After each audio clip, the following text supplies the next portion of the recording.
À Rome, la propagation se poursuit et le nombre de décès ne cesse d'augmenter.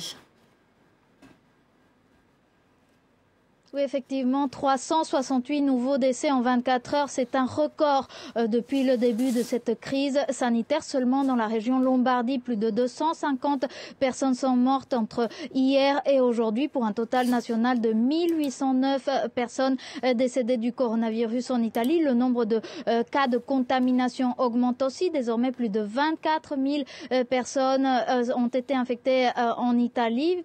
Preuve que le virus circule encore et ce qui inquiète de façon particulière, c'est l'augmentation du nombre de cas dans les régions du sud du pays, comme la Campanie ou les Pouilles, des régions qui ne sont pas prêtes pour une contagion de masse, avec des infrastructures sanitaires qui ne sont pas prêtes pour cela. Et donc, c'est une véritable course contre la montre pour essayer de ralentir la propagation de ce virus. Pour cela, les Italiens se cloîtrent, les rues se vident, les familles commencent petit à petit à s'habituer à ce nouveau quotidien que beaucoup vivent avec anxiété, d'autres avec résignation. De plus en plus d'initiatives s'organisent. À 18h, par exemple, les gens sortent jouer de la musique au balcon, les musées organisent des visites virtuelles, les chanteurs font des concerts par streaming, bref, des initiatives pour aider les Italiens à tenir bon pendant cette période si difficile, à respecter le confinement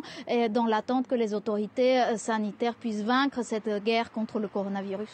Je vous remercie beaucoup, Natalia. On l'apprend à l'instant, le pape, lui, est sorti du Vatican pour aller prier dans une basilique de Rome.